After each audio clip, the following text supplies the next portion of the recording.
Good morning. This is the Corporate and Administrative Services Committee meeting of Thursday, July 25th. Thank you for being here. We welcome you, and we'd like to acknowledge that we're within the territory of the Sechelt First Nation.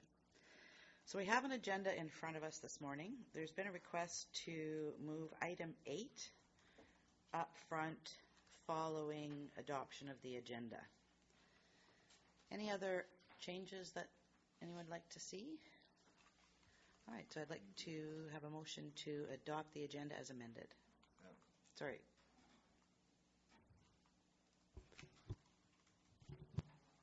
Do we have a motion to put under new business? We don't, you can. That was the motion regarding remuneration. Okay. Perfect, so it'll be under new business, thank you. Any other additions? So, motion to adopt the agenda as amended. Moved and seconded. All in favor? Thank you. So, we'll move right into item 8. This is Annex G, pages 18 through 21. Before we get into this, let's do a motion to receive all the reports. Moved and seconded. All in favor? Thank you. All right, so we'll turn over to staff. This is request for proposal RFP 19-385 Vaucroft Dock Upgrade Repairs. Mr. Hall, thank you. Thank you, Chair. SCRD issued an RFP for capital repairs to the Vaucroft Dock on Thormanby Island. This project was approved as part of the 2018 budget and was then designed and engineered with the RFP released this spring. 2 bids were received. Staff recommend award to Pacific Industrial Marine as the proposal represents best value. As the bid is higher than the project budget, a financial plan amendment and budget amendment are required if the work is to proceed, and this is recommended by staff. Capital reserve funds are available to address the budget gap and are staff's recommended funding source. Thank you. Thank you. Any questions by the board? Director Pratt.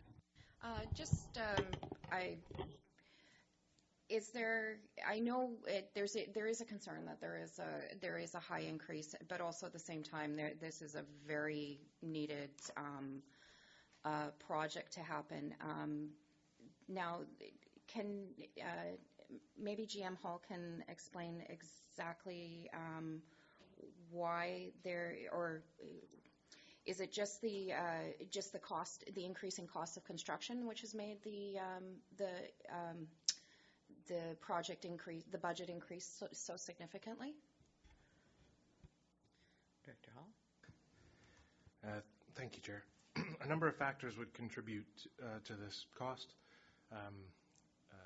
Increased cost of construction over time, local market conditions, and regional market conditions. Other factors would include additional work identified during the inspection that occurred as part of the design process. As has previously been reported to committees, our ports are sometimes difficult to assess the condition of, since timber in marine conditions can rot from the inside. And so there is a modest increase in the scope of work that was identified through the design process as compared to what was originally understood. But the increased cost of construction over time would be the primary factor that staff would point to here. Thank you. And your follow-up? Just along the same lines, I would like to acknowledge that we do have some members from North Thormanby in our audience today, and because they saw this coming up on the agenda, so they wanted to make sure that they were here, and so thank you to the board also for moving this up in the agenda process. One of the related concerns to the dock, of course, is the garbage pickup this summer and not being able to drive on it. I know that GM Hall has been in contact and looking at what can be driven on the dock and whatnot. And there was a recent change that was reported to the Ports Monitoring Committee last week, or just after the Ports Monitoring Committee, about the golf carts only, but there is still a bit of a concern, and I'm just wondering how they'll mitigate with the garbage pickup coming later this summer. if there's a plan in place for garbage pickup without using the dock. Thank you. And staff? Thank you for the question, Chair. The success of the island's cleanup is a big concern for staff, and staff are actively working with our contractor on what options are there to ensure that the event goes off successfully and with the least amount of disruption from our normal plan. And that work is underway right now. Thank you. Director Ties. Yeah, thanks, Chair. Just wondering what the chances are that there might be any kind of grant funding available for this project. And staff? Thank you for the question, Chair. Staff are continuously scanning for grants of all types. Infrastructure grants are of particular interest given our capital needs. And the Regional District has been pleased to receive some grant funding in the past for our ports. For example, the Canada 150 had an infrastructure stream that applied to ports.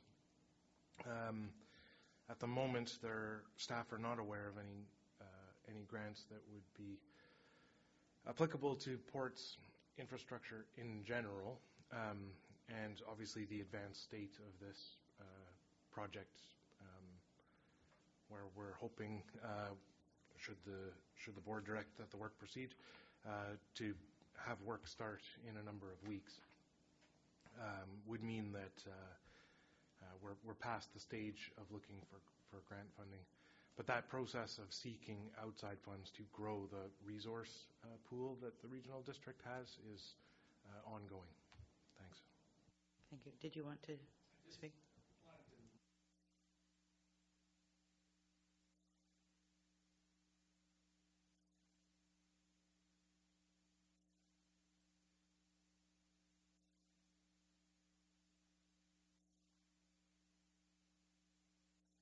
Okay. Are you aware of that, Mr. Hall?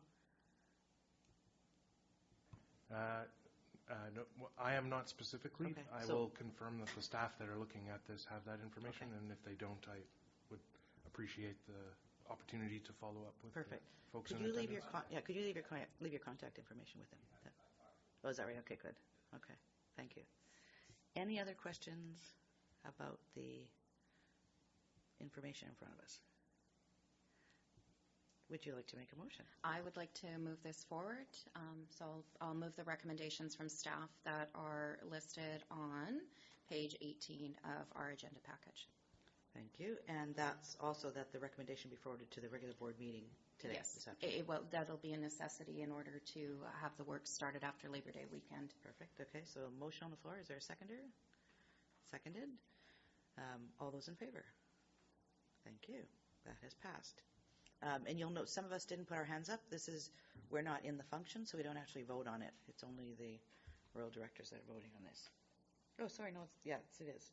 B, D, E, and F, right? Okay. Thank you. So that's all passed. Moving forward. Thank you for being here. Thanks very much. So let's move back to Annex A. This is the Corporate General Ledger Budget Variance Report for period ending June 30th, 2019. And we'll turn it over to, thank you, Ms. Perot. Yes, thank you, Chair. So as part of the Sunshine Coast Regional District's financial process, quarterly variances are done. And so the first variance that is reported to the Corporate Services Committee is for up to the period June 30th. So what's included in this particular agenda is relevant to those particular dates from January 1st to June 30th. So essentially there's some timing difference, et cetera, for some of the variance reports. And so most functions of the regional district are in a surplus position. However, staff have reported on some of the functions that do have some variances as of this particular date, and staff are available for any questions that you might have on those. Thank you. Thank you. And for the board, I'm sure you've looked at this, but there's the year-to-date variance by service document as well. Right, it's 93 pages. Staff didn't print it out for us. They were saving paper. It's good.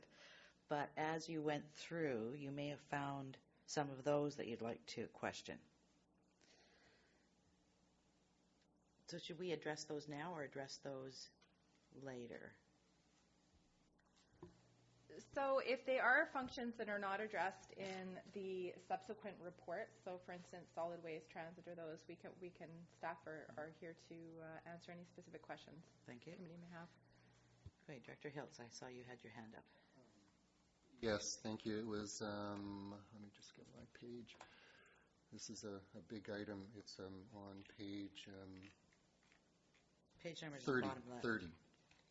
Function 291, the Keats Island dog control bylaw. I'm looking at the user fees and service charges, and is that kind of like the licensing that dogs pay for? And I'm just wondering, do people on Keats Island license their dogs typically? Staff? Yes, I do believe they would have to license their dogs, and any other user fees might be bylaw infractions or those types of things. So, Thank you. Any others? Director Ties. I just want to note that I was pleasantly surprised how, in general, we're doing pretty well about staying in or under budget. So that was, and it seems like the revenues are always a little bit higher than we anticipated. So that seems to be the general theme, and so it made the reading of that report a little bit more pleasant than it could have been. Thank you, staff, for being conservative in your estimates. I think I'll just make a note that one of the comments that Tina made was that not all expenses are necessarily received and recorded at this point. So we are in a positive position now. It does look good, but we don't know at this point what it's going to be like at the end. Any other questions about any of the Director Hills? Yeah, okay. So there's 93 pages.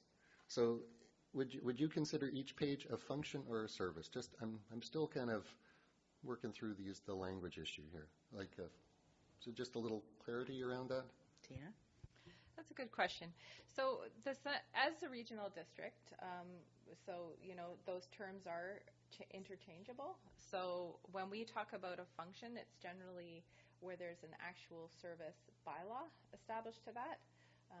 So a service too might be also interchanged with grant and aid service. So we have many different functions within that particular service. And so the function is more each separate entity or service, so delineation within that service envelope. Another example could be solid waste. We have green waste, we have organics, we have all of those as functions, which combine to form the service. So how we actually delineate solid waste is we have regional solid waste, which includes recycling.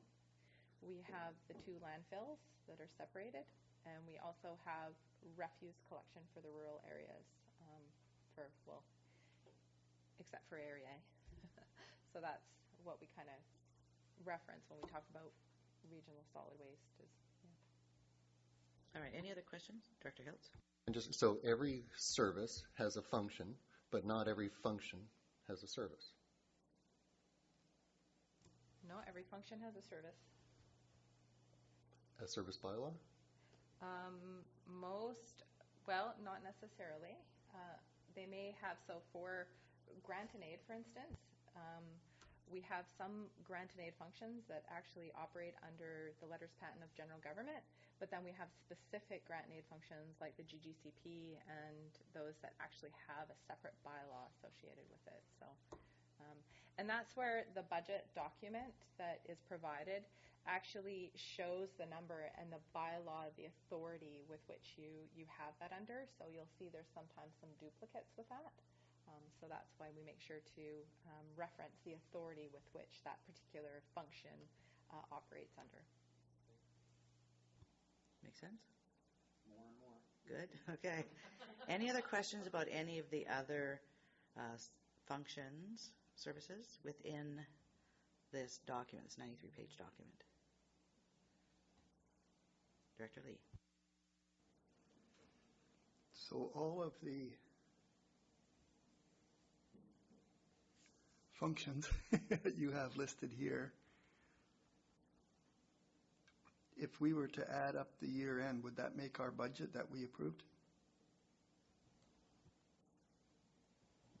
So the figures that are shown on this particular report are only up to the half-year point. So we also have some functions that are cyclical in nature. So you have things like transit, recreation, solid waste, which in the fall is sometimes their most busy activity. So it wouldn't be completely 50-50. So what we're expecting is that at this particular date, you'd be at about 86% of your adopted financial plan. But all of the line items are listed here now. That was my question. That made up our total budget. Yes. Except for the capital, it's somewhere else. Yeah, this particular report really does focus on the operational side. So where you're making budget and financial plan amendments are typically on the capital side of things at this time. Director Lee? Yes, I thought that was right, but I just wanted to check. Thank you. Thank you. Any other questions? All right, so let's move back to our agenda package. We move to Annex B. This is pages 6 through 8, Regional Solid Waste Variance Reporting for period ending June 30th, 2019. And did you want to speak to this, please? Thank you, Chair Seegers. As requested by the board, this report provides more detailed variance analysis for the solid waste function. This function have a deficit at the end of the year, might have a deficit at the end of the year due to higher than budgeted tonnages of wood, green waste, and gypsum delivered to our sites. More insight in the likelihood and the magnitude of such deficit could be provided later this year, and is influenced by the competitive tendering processes related to the green waste services and direction provided related to the wood waste service, which is the topic of another report on this agenda. Staff are expected to provide more insight in the likelihood and the magnitude of a deficit in Q3. Staff will be pleased to answer any questions the committee might have. Thank you. Thank you. Director McMahon. I was just wondering if there were any other opportunities for the reuse of the clean wood that on coast. Staff? And I know we'll probably talk more about this in the next report. I can go into that in detail at the moment, or I can explain that a little bit further when we talk about the wood waste report at a later date. Okay, we'll bring that up at the next report. Okay. Any other questions on this one? Director Hills. Thanks. So I'm on page 8, and where there's the mitigation options, option 1 and 2. Is there a third option to be able to blend option 1 and 2? Is that, or does it, in the future, would it have to be one or the other? Is there a third option? You could blend them. I think staff are saying that, there's some other financial unknowns at this particular time. So I think that's where, staff are cautiously proceeding. We have several things in the works. And so at Q3, I think, is going to be the time where we have a more fulsome discussion about any mitigation options, so we can incorporate, if we are in a state of having to do some mitigation options, we can add a third option for blending the two. Okay, so there are two options that are laid out on page 8. Staff aren't actually looking for us to make any decision about that. They're just bringing that to our attention at this point. And once we have a clearer picture, then they'll come back and ask for a decision. Okay. One of the things that I heard you say was we've got wood, green waste, and gypsum. I didn't see anything in the reports here about gypsum. Can you further explain something about that? Thank you. It's listed on, it's indicated at page 7, at the middle of the page, 7 of the agenda package. That's where it was mentioned that that's one of the materials that we receive a lot of materials on. But there are currently no contracts expiring or out for tendering process that could have a direct influence on that. We're just receiving materials and we have to process it. So by process, you mean we basically landfill it? No, haul it away. Haul it away. Does it get treated somewhere and reused, or what happens with it? It's being hauled to somewhere else, to another landfill. we're not allowed under our operating contract to landfill gypsum. Interesting. Director Lee. Is gypsum being recycled or is it being landfilled elsewhere? It's my understanding that it is being landfilled at a landfill that has the permits to actually landfill it. Given that our landfill originates from the 60s and doesn't have a liner underneath, we're not allowed to landfill gypsum because of the leachate resulting of it. And as far as I know, the gypsum is more or less budget neutral in terms of tipping fees versus cost of transporting it. Thank you. Thank you. Any other questions? Okay. Any other questions on this? Director McMahon. What about the gypsum that has asbestos? Is that handled differently? Staff? Asbestos is not gypsum with asbestos is accepted at the landfill if double bagged and residents have to call prior, hey, I got a load, and then we can bury it right away. But then it needs to be treated separately. That's the only thing we are allowed to take under special circumstances.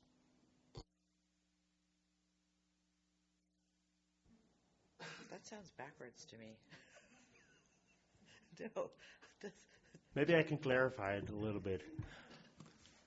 Gypsum, with asbestos, it needs to be supplied to us in double bagged, and it will be buried right away so that there is no risk that the bag will get punctured. So as a result, there is no chance that there will be any leachate resulting of it.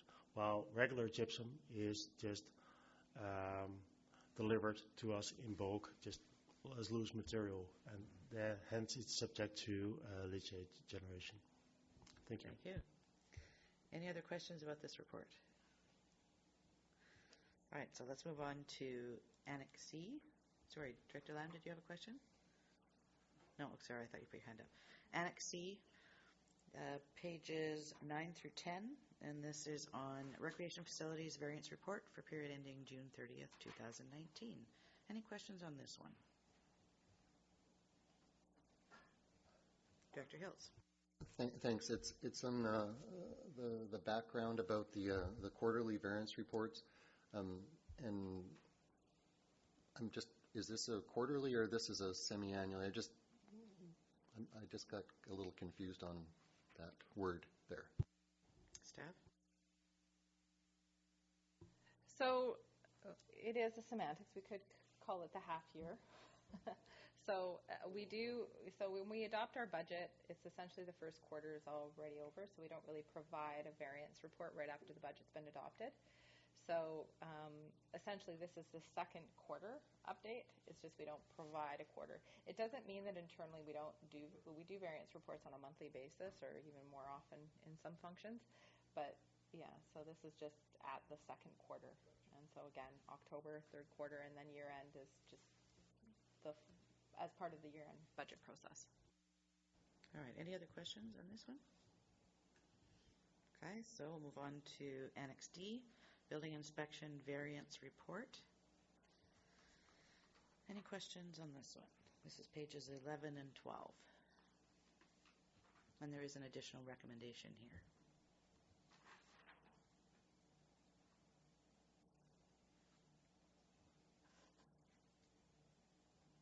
No questions? All right.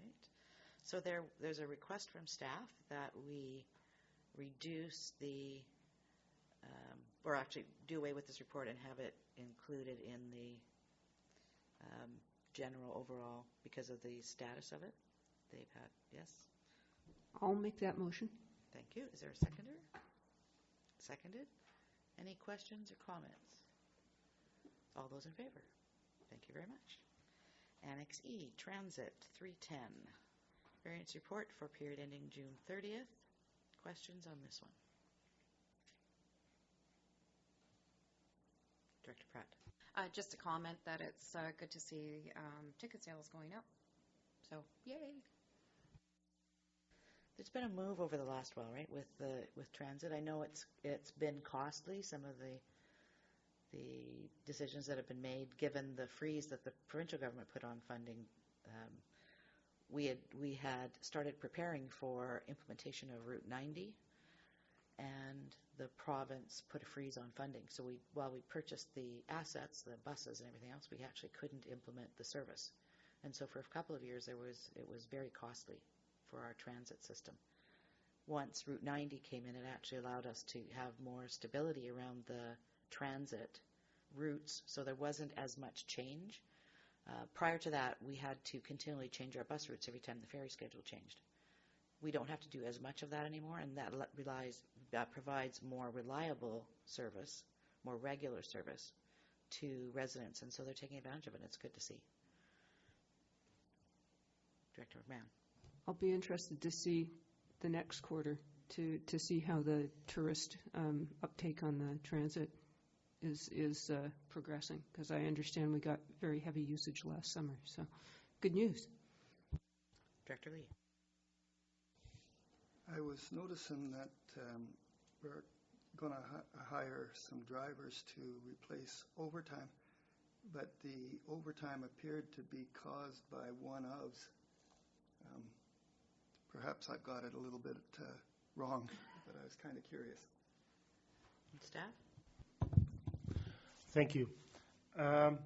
Overtime is currently caused by a combination of construction and extra traffic on the road and a tight schedule in combination with some illness of drivers that required us to have extra drivers coming in that were not scheduled to work, and that was creating overtime. So our sick leave is currently being reduced, which allows our sick leave is continuing. Some drivers are on long-term leave, and then we're replacing that with some additional drivers so that we have more flexibility and have less overtime to occur. Director Lee? Does that mean that you're probably hiring part-time drivers rather than full-time drivers then? And staff? That's correct. Our pool of drivers consists of part is permanent, is full-time drivers, and there is a pool of casual drivers. So we hire initially casual drivers, and Thank you. Any other questions? Director Hills. Thanks, Chair. So I'm really getting interested in the level of service and the level of use. So this is a kind of as an example of how services mature. You introduced a level of service, and the use comes, and at a certain point, the use exceeds the cost of the service, and the service has capacity to take more use, so you can accumulate more revenue from the use, but it's the same level of service. It's a remarkable little situation, but this is how services are introduced, mature, and the use comes along. Yeah, so there's still capacity to add more use with the level of service that's there. Staff? I think there is currently, with the current capacity of the transit system, there is at certain times of day, certain times of the year, there is we're reaching our max, but doesn't mean that on other times of the year there is no additional use possible. Thank you. Other questions? All right, let's move on to Annex F, ports repair and maintenance. And there's an additional recommendation in this one as well. So first, questions. Director McMahon. Yeah, this is a big question, but given that we are having more and more severe storms, are we looking at any changes to the design of our ports in order to withstand the more severe conditions, not to mention, of course, sea level rise? Staff? Thank you for the question, Chair. The simplest answer would be yes. Staff are attuned to, and as are our consulting engineers, attuned to the need to plan for more variable and extreme weather. And so far that has resulted in some decisions about materials, so using steel in place of timber in some cases, or in other cases using timber instead of steel to ensure that the hard parts are as hard as they need to be to stand up to storms, and the pieces that are supposed to wear are more flexible and not causing damage to the rest of the structure. Thank you. Thank you. Any other questions? Director Hills. Thanks, Chair. So is there, are storms an insurable damage? Does liability or insurance cover storm damage?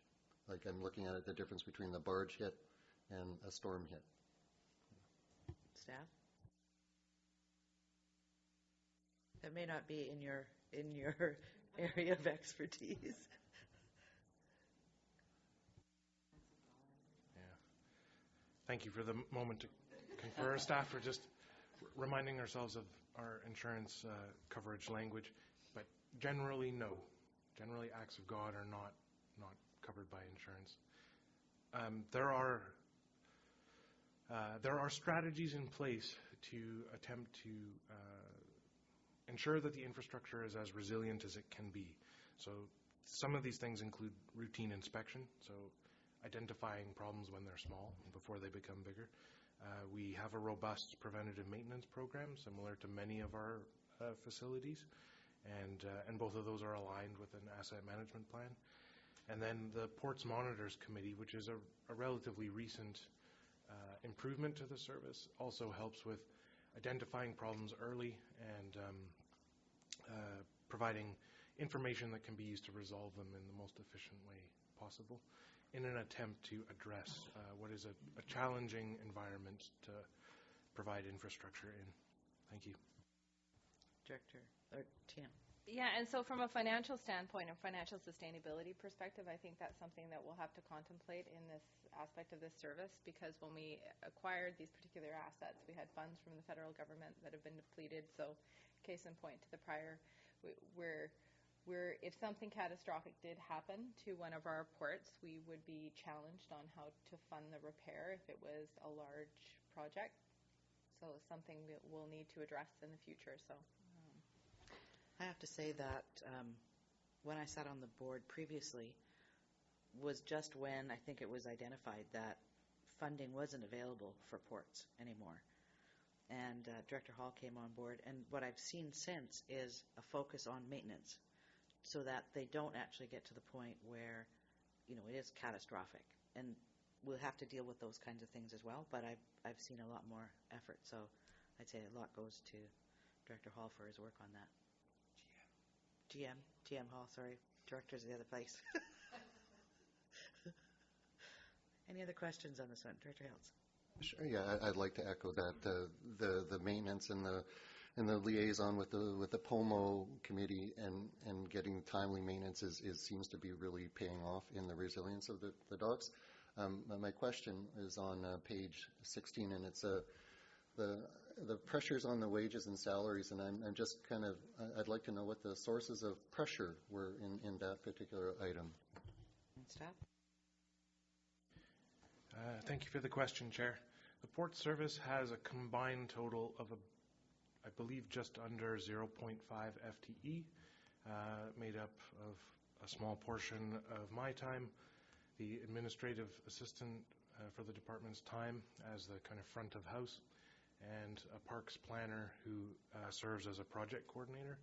And as the volume of work goes up and because of some of the storm damage and unanticipated failures, and while staff look at it as a good thing, the volume of communication with the community about issues and needs goes up. That also drives a time increase. And because of the nature of the work being mandatory, for example, if repairs are needed to address a failure or a safety issue, they are treated with the priority they deserve. There's no option to not take the time to complete them, and so staff are running we are running ahead of the about halfway mark on the wages and salaries budget for this, just based on the amount of time it takes to coordinate the work that is happening in the field. Thank you. Thank you. Any other questions? Yeah, follow-up? A follow-up. So the communications with the public users of the service, you're finding an increase interest, or I guess that's the word, an increase? They want more communications. Is that what's kind of going on? Staff? Thank you. At a general level, across many services, it would be staff's observation that the level of dialogue and inquiries is increasing. That would fit with the responsive approach to working with community that the regional district takes. For Port specifically, some of that increase was invited. The choice to reinvigorate a committee that had been quite a technical committee in a way that was more community oriented was undertaken with the idea that more information exchange would lead to better outcomes for the infrastructure and for the community. And fortunately, that has occurred and has been successful, but it does take time as well. Thank you. I think a part of that, behind that decision as well, was involving the community also provides more information flow in. They're on site, on the islands, and on the, by the docks, etc., and can feed information in, which helps with the maintenance. Do you have another question? Comment? Thanks. Well, a comment about that the current term is to seem to want more participation, and there is a cost to the participation. That's, I guess, what we're seeing. Question? Oh, actually, I was wanting to move the recommendation. Perfect. That's where I was going to go. So, recommendation moved and seconded. Any other questions or comments? All those in favor? Thank you. So we've done Annex G. Let's move to Annex H, which is coming back to Director McMahon's question prior. Pages 22 to 25. This is solid waste operations, interim wood waste processing. Thank you, gentlemen. Thank you. So we'll turn it over to staff for discussion. Thank you, Chair Seegers. The purpose of this report is to provide the committee with an update on the wood waste processing service. On January 31st, 2019, the previous wood waste contract expired, and after a competitive tendering process, the board awarded at its May 23rd meeting a new contract to the Celis Solus Environmental Group. Due to the nature of this new business model, the new contract is meaningfully different than previous contract for wood waste diversion services and will take more time to develop.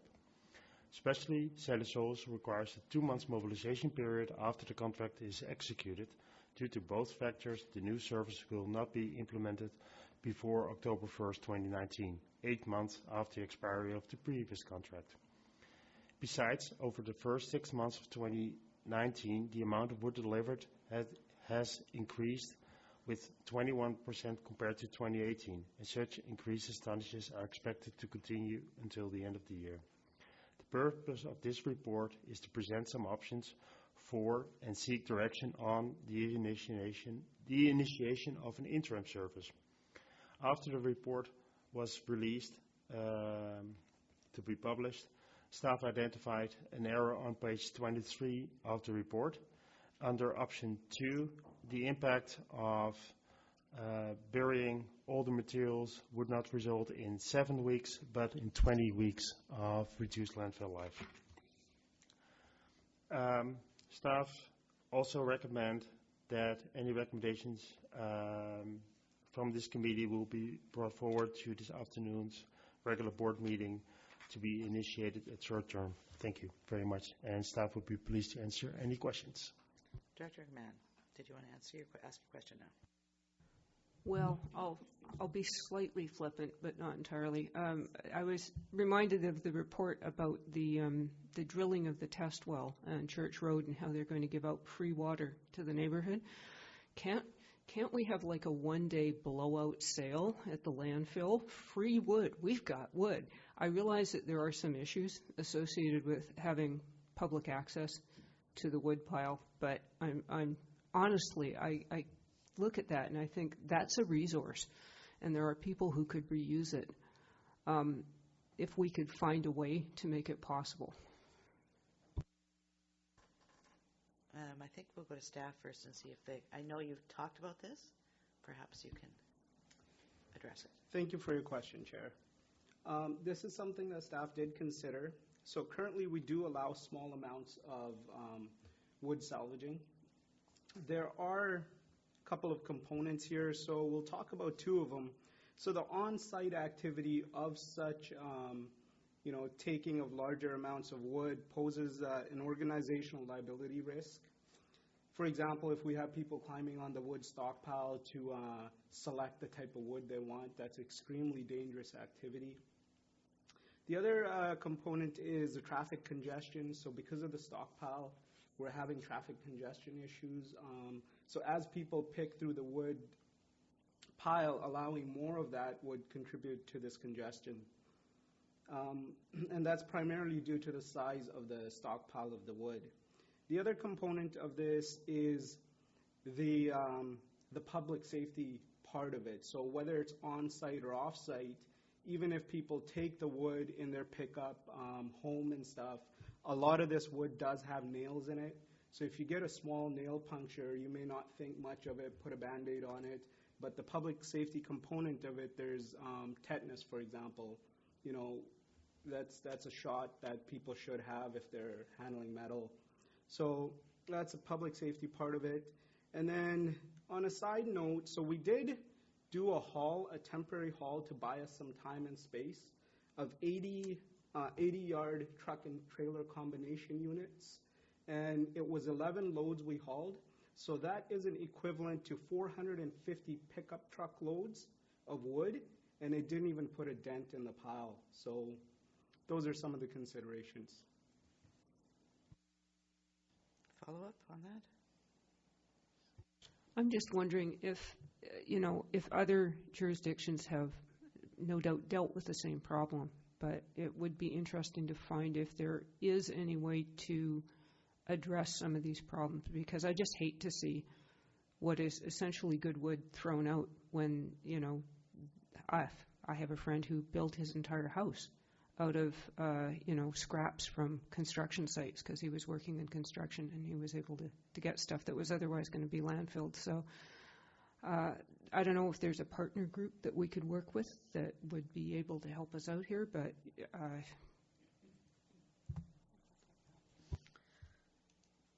Staff? Staff, the purpose of the hauling option as indicated in this report does not mean that it does not exclude any reuse of the wood. It's hauling away from the landfill to be repurposed elsewhere.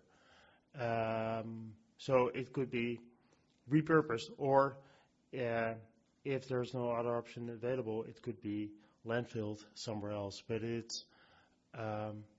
intent is to maximize the diversion of the material from being landfilled anywhere. Follow up? Yeah, I just wanted to be clear that I was thinking more in terms of long-term solutions that we could come up with rather than dealing with a woodpile crisis immediately. The question, I haven't been to the landfill for a while. My husband deals with all that stuff. He took some wood up there. He's the one who told me the pile was as big as my house. Yeah. So, but on site, do we actually have staff who, first of all, ensure that the wood is sorted? Because I know we've got two different piles. We've got the, treated wood and the not treated wood. And then some of the raw wood or whatever, it has nails, has hinges, has all those kinds of things. I know at one point there were staff there who actually dealt with that. He didn't seem to see anybody there. Do we still have staff who do that, or is that it just gets separated? Thank you for the question. The metal, which is currently, if there is any metal on the wood that is brought to landfill, it's usually a lot of nails and screws. And some brackets. Those are the primarily source of metal. To take out those pieces of metal for repurposing, for diversion, is really time consuming, and so that's not being undertaken at the moment. When there is significant portions of metal there, yes, they will be taken out. But for example, take off the hinges of a door and throw the hinges in the metal recycling bin is extremely labor intensive. So currently, it's not being undertaken, that kind of separation. Okay, thank you. Question? Go ahead. So we're also relying on downstream processing. So with Solaire Soils, for example, when they start receiving the wood, they will be grinding it, and the grinder has a magnetic system on board to remove metal components. So we're relying on downstream processing for that. Thank you. Good point. Director Pratt, did you have a question? Probably just a comment. I think it's with anything that comes down to solid waste management is it's just becoming more and more clear to me how important it is for whoever is bringing that recycling in, and I think Seashelf has seen this with their commingled recycling, and is a pickup is the contamination, and we just having that source, whether it be a residential or a commercial entity that's bringing it to the landfill or putting it in a bin, just making sure that it's a clean product that's going into the recycling stream, because it can wreck equipment after. I mean, we saw what when we did the tour of Gibson's Recycling, some of the items that are going into the commingled recycling is just it's appalling. But it's the whole education piece, but it's also asking our community to be more diligent in what they're bringing in. One of the questions I do have is it possible to arrange a tour of the landfill for directors and maybe the other elected folks, especially in the summer? Wouldn't it be great? But in all seriousness, when we did the tour of Chapman over the helicopter, we did the overview, which the wood pile was pretty high then, and that was mid-June. So I'm a little scared to see it now. But would it be possible to arrange? Yes, for sure. Thank you. Director Hiltz. Thanks, Chair. My question is the bearing of it. I understood that the contaminated wood would be used as cover, so it wouldn't be taking up space, because it would be used in lieu. And I guess I'm starting to hear that this pile is not going to be processed and ground; it's just big chunks. So is that contemplated into grinding it and doing the processing? And the other piece is, if it was processed, then have Sound Pulp and Paper into their waste energy stream. Is that contemplated in these discussions? Staff? Thank you for your question, Chair. So in terms of how sound, that is something that Solaire Soils will be forwarding after they process it. They will be looking to how sound and other end users for the product. Now, in terms of using it for cover material through ground it up, we currently do have a ground up stockpile of material on site, and the rate that we're mixing it in with, it wouldn't be advantageous in any way to grind up more material.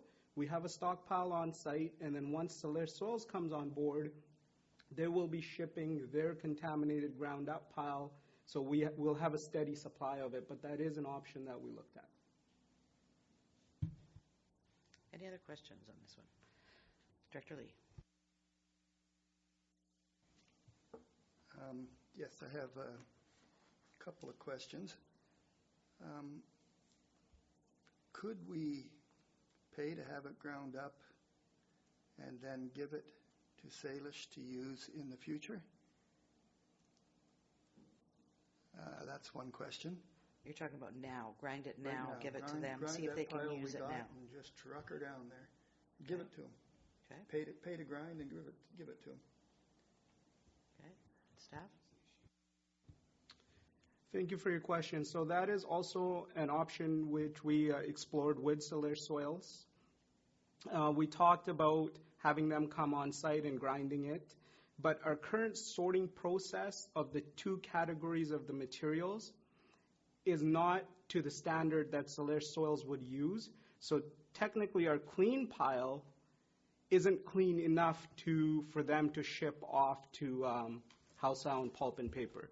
So at the end of the day, if we were to use that process, we'd be left with majority of the ground up material. Just because it's not clean enough to ship for them through the segregation process. The segregation process that we've been currently using isn't the same as the one they would be using or other industries are using. So are we changing our segregation process at some point?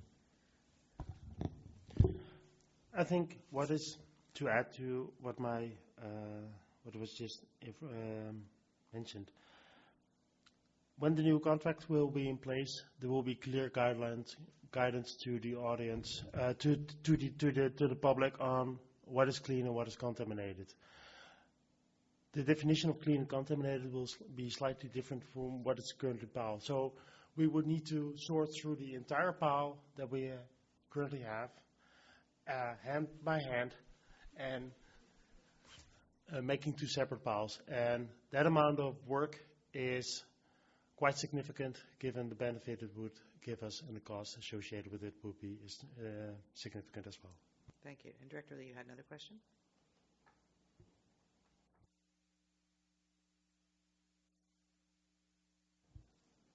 When Salish Soils is up and running, it was suggested that the clean wood would somehow be diverted, which I understand now.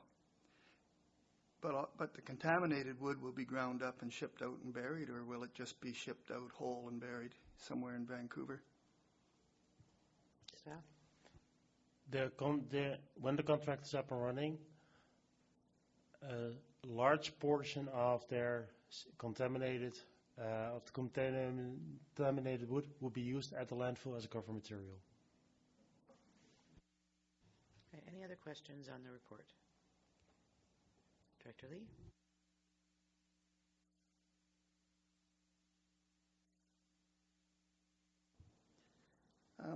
I was curious why we didn't keep the existing contract in place until Salish Soils was up and running. And because, like, if we had, the stuff would have been hauled away and buried, and it would continue to have been done that way, and we wouldn't have the problem. So I was trying to figure out what went wrong here. Thank you. Staff? When the previous contract ended, the contractor at that time was not willing to do a month-to-month extension to that contract. Follow up? But I understand, well, I guess we didn't do it, but normally we do sign a contract with that clause that it will carry on month to month until we can renew it. So we must not have signed that on this contract then. Staff? Is that correct? It was not included in this contract, indeed. But the new one has it? Nope, because it has a term and extension options. So I think we talked about this earlier, but we didn't start getting an RFP until the other contract expired. Shouldn't we started like 6 months before?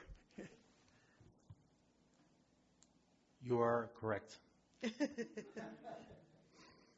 It would have been beneficial, especially given what we anticipated was that the amount it would take to get a new contract in place would be way shorter than it is currently, and the contract we are currently finalizing with Cedesso's allows for an additional amount compared to the 2018 levels.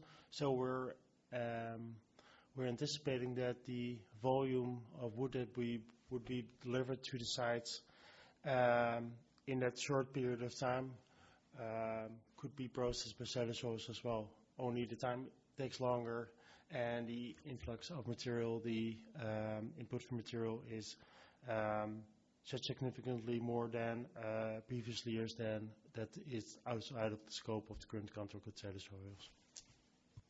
Thank you. Any other questions? So there are two recommendations, and we're going to add a third on page 22. So that a request for proposal for an interim wood waste processing service be issued. Further, that any deficit up to a maximum of $50,000 resulting from an interim wood waste processing service in the solid waste function be funded out of the eco fee reserve, and also that this recommendation go to the board this afternoon. Director Lee, would you like to make that motion? No, you're not in this function, are you? Yes, you are. All directors. Okay, you'll make that motion. Seconded. Any other discussion on this? Okay, Director Lee. If we chip the darn stuff, would that reduce the volume in the landfill? Or do we know that? You're talking about chipping the clean wood waste? Yeah, just grind the damn stuff up and bury it. Would it take less volume in the landfill? Okay. Thank you for your question.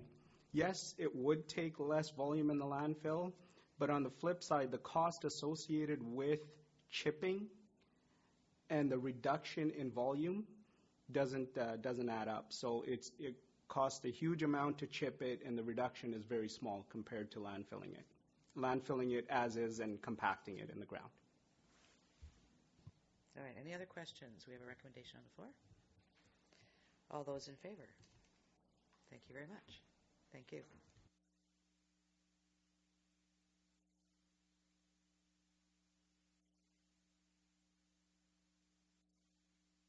So we're moving on to Annex I, Regional Water Vehicle Replacements. This is for areas A, B, D, E, F, and the District of Seashelt. Any questions from directors?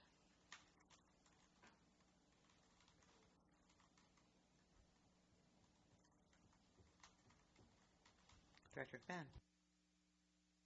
Just to comment again that I would like to see a strategy for getting our fleet to a zero emissions fleet.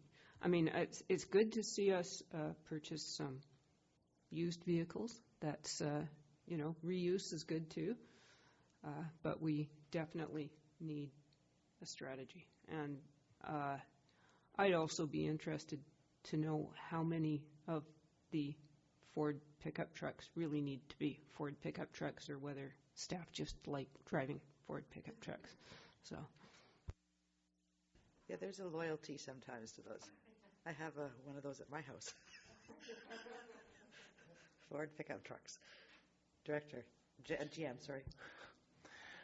To add to the last point, we're not deliberately asking for a pickup for Ford, but we're just as a result of the procurement process.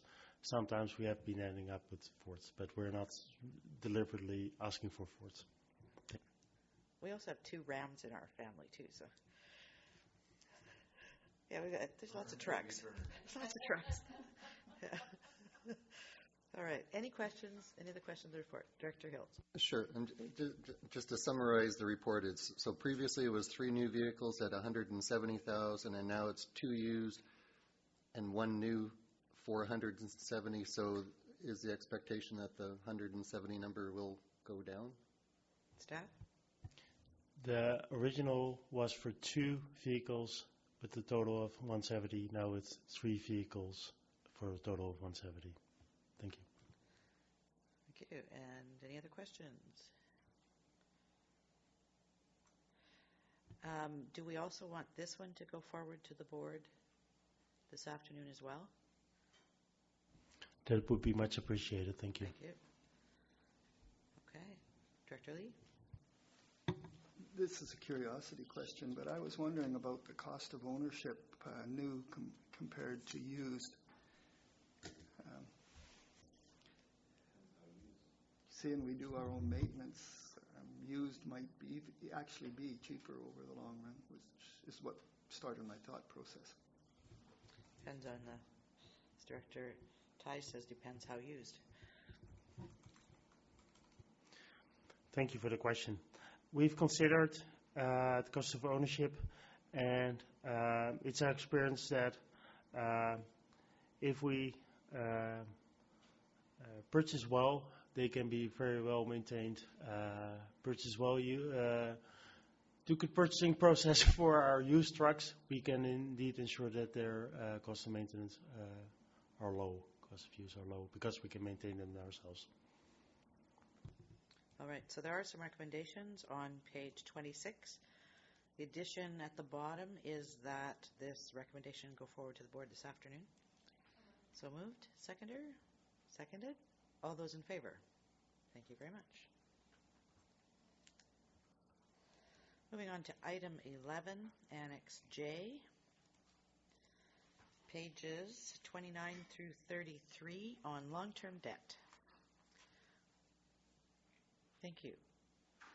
Yeah, I think, Chair, thank you. This report's for information, so staff will just take any questions if you may have them. I had one question I asked earlier. On top of page 31, indicates member municipality debt. My question was around Gibson's at the debt showing there right now is $7,105,000. There's been talk about the new lift station.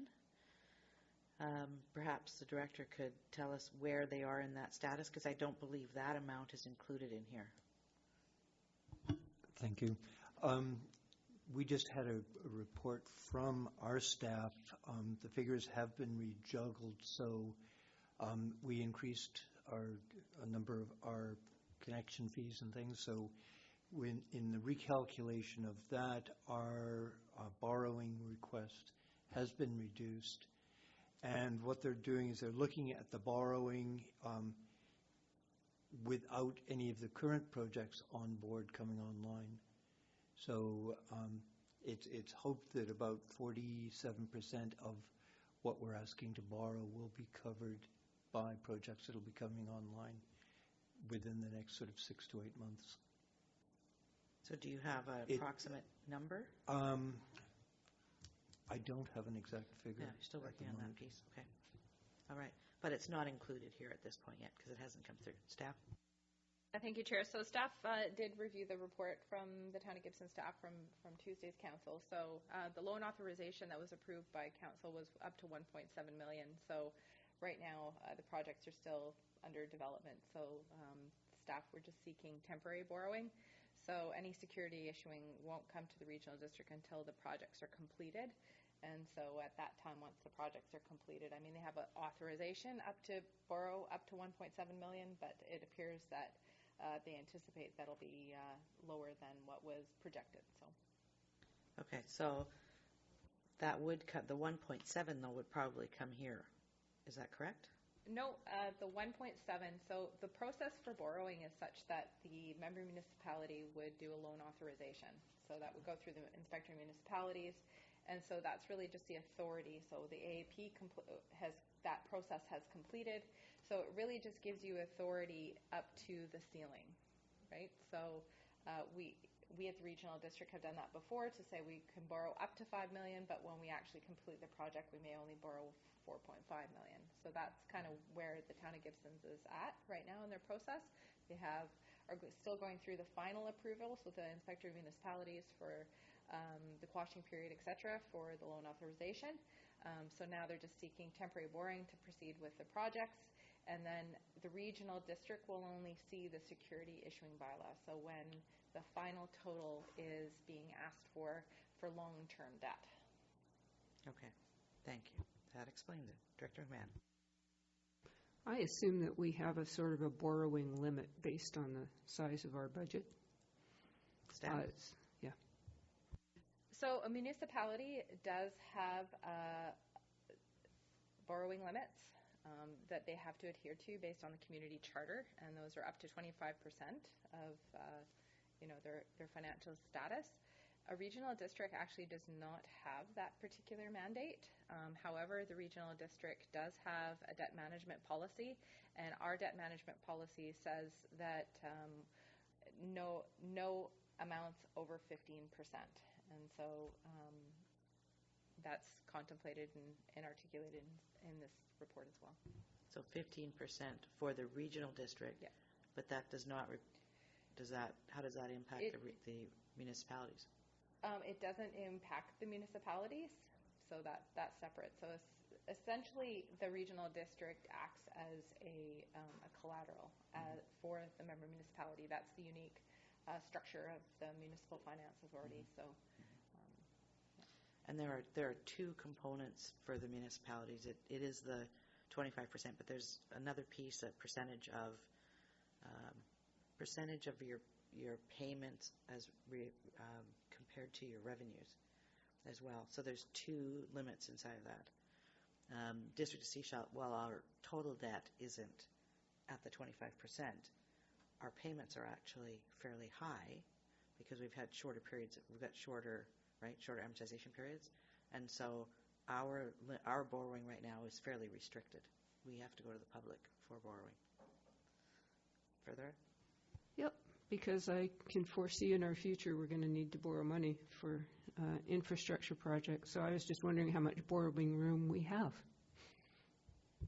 So when this comes forward, when the town of Gibsons comes forward with theirs to us, at that point you'll probably do an evaluation on their status and on our status? in the past, what staff have done has provided that debt servicing limit. So again, what you're explaining based on the legislation, we have provided and calculated that for the board as awareness. We don't contemplate that in part of the regional district because it doesn't impact ours. Yeah. Right, but if you're talking at 25%, I think we're looking at that as well. Where are we inside of that? Okay. Director Lee? Mine seems like peanuts now. I was wondering about the North Pender Harbor Water vehicle replacement. I understand we do need a vehicle, but I'm not sure that North Pender has enough work to keep a vehicle busy. Is the cost of that vehicle spread out over North and South Pender, or how the heck does that work? Staff? So right now, so again, this comes back to the regional district model. A function has to own the particular asset, and so potentially the costs, if used amongst various services, would be distributed amongst the other. So if, say, tires get replaced, and the manager can allocate 50% to another. So the overhead could be potentially allocated to other services of the regional district. But not the cost of the original purchase? The cost of the original purchase will absolutely go through just North Pender. So both the principal and interest, if they're going to be borrowing this over a 5-year period through the capital financing program, through the Municipal Finance Authority. So that would just go through that particular function. I think the question then would be, if it goes through that function, but it ends up being used by others, do you actually then allocate some of the cost of the repayment to the other functions that are actually using the vehicle? Well, so it's hard for me to answer that from my standpoint, because I think that would be more of an operational question. So at this point, the staff are projecting that they need this vehicle full-time for this particular water service. So how that's allocated or contemplated, I think the bigger point, though, was made earlier, which is, a fleet service review. How we allocate our vehicles has been on the docket for quite some time. So, how we share vehicles and those types of things are being contemplated. So some of the things you're mentioning are what would be contemplated as part of that review. Thank you. Any other questions on this report? Director Lee. Just one comment. I really appreciate the report. I was always curious about capital, and it makes it quite clear to me, so thank you. Thank you. So we'll move on to the next report, Annex K, Gas Tax Community Works Fund Update, pages 34 through 37. And questions on this one?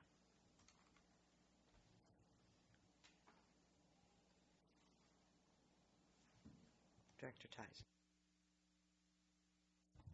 Based on our discussion yesterday, my question will be, so what are we doing with all this money right now? Yeah, so essentially this particular report is almost identical to the last report, so we bring these on a quarterly basis. And I think there's a lot of things in play in regards to contemplation. There is also I believe there's a motion on the books to provide a gas tax policy for the board's contemplation, because we don't currently have one of those. We have lots of past practice and recommendations from the board on how these particular funds are allocated. But I think the reason why you haven't seen that was in anticipation of the agreement with the Ministry of Transportation as it relates to bikeways and pathways.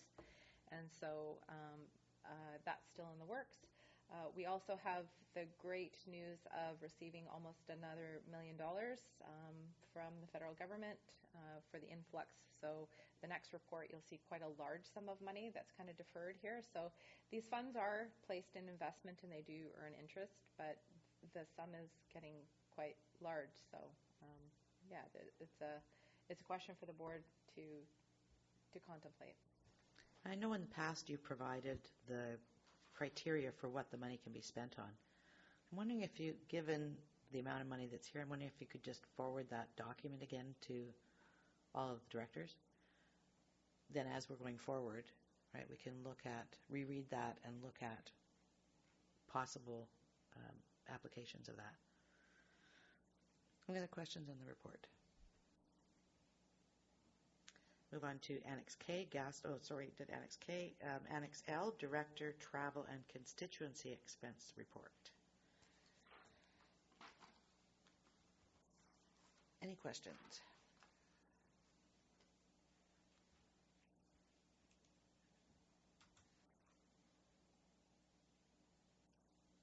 Move on to Annex M, Draft Procurement Policy. I think there's going to be questions and comments on this one. Did you want to go back to the previous one? Can. Before this one? Sure. 5-minute break?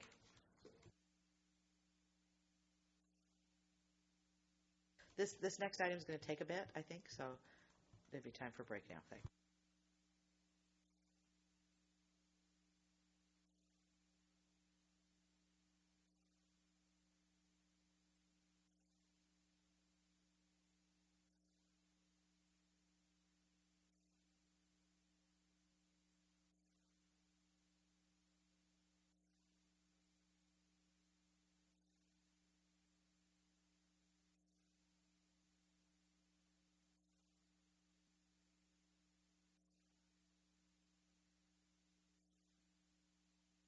Hello.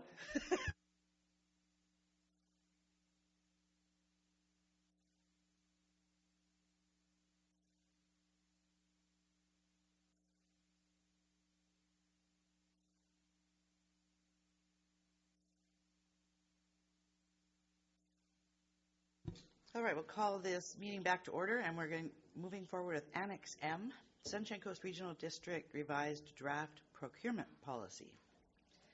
And I'm sure the board has questions on this one. They're just finding them. Did you want to speak to this first? Thank you, Chair. Staff have drafted new procurement policy as per the May 23rd staff report and board resolution number 137/19. The policy includes details to ensure that the SCRD meets our legal requirements, trade agreement obligations, and the delegation bylaw in a fair and open, transparent way.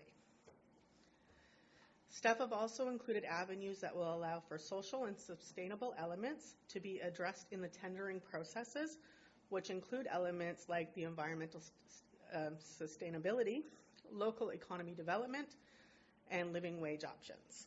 The board has also requested that options to becoming a member of the Coastal Community Social Procurement Initiative The CCSPI, that used to be called the hub, the procurement hub.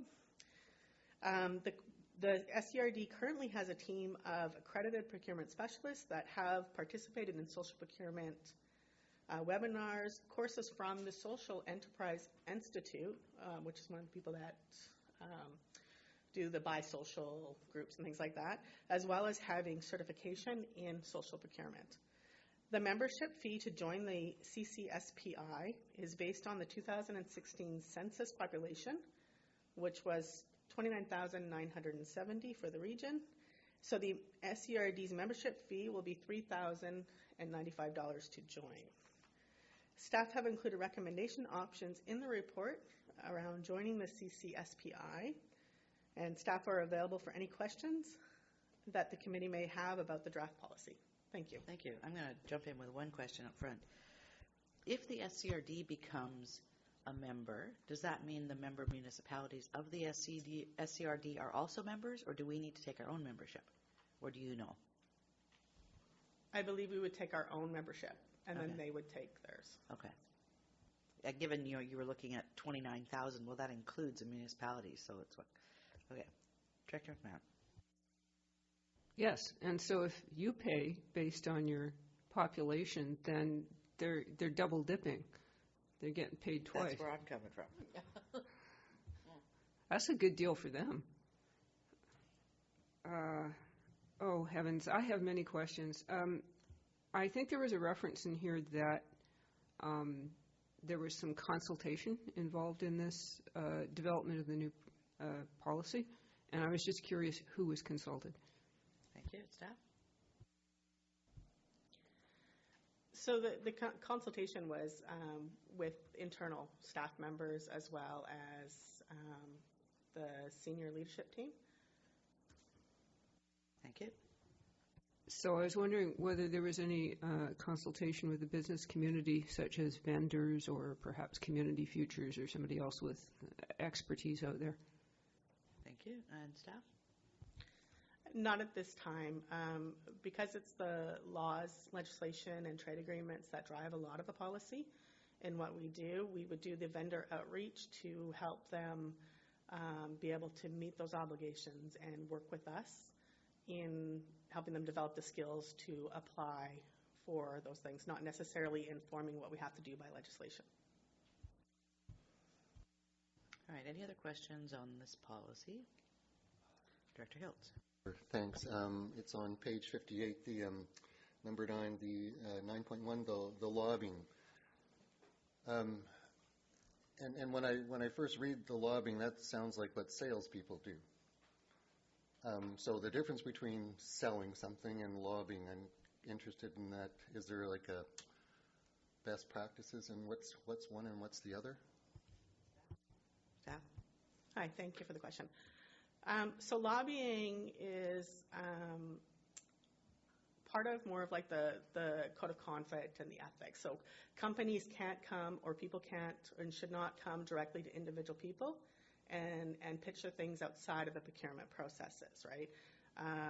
So if a company comes to a member of the board or council and comes and says that we have this, you should do this, and then you go and sort of, okay, we'll do this and agree outside of the procurement process. That's lobbying. We want to make sure that that is considered unethical in the procurement world. We want people to flow through the actual procurement process and bid accordingly, and make sure that we have an obligation to make sure that everybody gets that same information. So if a company approaches you, you start talking to that company is now going to have an advantage, and it won't be as fair and open as the process should be. So that's why we put in language around lobbying, so people have a clear expectation that they're not supposed to contact people directly. A follow-up. I'm going to take the Ford versus the Ram versus the Durango issue. I'm thinking of people out in the field there, and people come in with hats and stuff and say Ford is the product, and that kind of trickles up. Is that lobbying? Like, would staff know that they're being lobbied? It is part of our training that we do in the procurement sessions. We do talk about those things. So we've had a few of them. We've had like Procurement 101, 102. I think we've had 4 of them so far. So we do talk about things like that. Specifically with the trucks and all that stuff, we actually write specifications. So we don't actually specifically say Ford 250. We say must be equivalent of a 2500 cc, must be a 4x4, or must be a dually. We don't say must be a Ford, Dodge, Ram. So we keep, under the trade agreements, we have that requirement too, to not actually be brand specific, but to just have the specifications of the requirements that we need to do that job. Okay, let's see if there's any questions over here first. Or is this a follow-up? Follow-up, go ahead. It's with regard to the training. So the training goes throughout the organization. There's no one who is, it touches everyone then in terms of this ethical behavior and the procurement training. Staff? Hi, thank you for the question. Sorry, I was trying not to say hi. But yes, so we do ongoing sessions, and we do open them up. The Procurement 101, I think we've held 2 to 3 sessions, and it is open to all staff. And we do track staff, so we have an attendance, and so we'll reach out to who hasn't attended to make sure that they are able to attend the other sessions. Director McMahon. Oh, sure. On page 60, it says, by practicality, any small value and low dollar purchases would normally be made in the local area. And I was just curious as to whether that's still true in the age of online purchasing. This watch strap I bought from England. It was the best place to get it. Yeah, I was just curious, how has the ability to order things online changed local purchasing? Staff? The concept behind it is, especially to the coast, is it should cost companies more to come here to do business. If they have to come from the mainland, there's more costs. There's travel costs. There is, ferry costs, hotel costs, per diems, overtime for staff if they're traveling back and forth. So that's why they say that it should be driven from the local economies, because you don't have those costs associated. So local companies should by far be a better value. So we don't just look at price, right? We want to look at best value overall. So that's how it drives that. Online purchasing, when you're purchasing small items, they becomes more like when you go on Amazon and you buy a watch as opposed to going down to the local jeweler watch. That's a pretty small item. We would usually do a bigger scale. So without those shipping costs, again, theoretically, the smaller companies won't have all those costs of the shipping and things like that. So they should be able to provide us a better value. All right, any other questions on the policy? Director Lamb. I just have to weigh in on this a bit. Being a previous retailer in the community, the cost of goods to get here to the coast are probably about 10%, and it doesn't matter who you are, retailer, whatever you are. And so the big deal here is that we are stewards of the money here, and we are stewards of this community, and we have to support our local economy. And so we collect our tax dollars so we can hire people, or we can get our stipends here, as minimal as they may be. But, like I see, $10,000 to me should just be a local purchase. There should be just no two ways about it. The most important thing is that retailers in this community have to realize they have to be competitive in their pricing. So, if you're going over $10,000, then Yahoo, let's go out and make sure our boys are competitive. But retail here on the coast has a cost, and we have to support our local economy here, or we're not. You walk through Sechelt, you walk through Gibson's and see how many stores are empty, that people came up here with an idea. Yes, I can make a go in this community, and they struggle and they can't. So, that's my gripe. Thank you. Thank you. I just saw on page 60, just reference to what you were talking about, under 11.1, local economic development. Second paragraph, it starts with, while no local preference policies are permitted by practicality. Can you expand on that, please? Thank you. So staff has researched a lot of different avenues with local vendor priorities, which includes Buy Social Canada, which is one of the, again, Mr. LePage is one of the leading people around that. Local preferences is considered to be contrary to the intent of public procurement and trade agreements and best practices. It is not, you cannot legally put in your policies that local preferences will be given. Other agencies commit at a higher level, commit us to those legal requirements.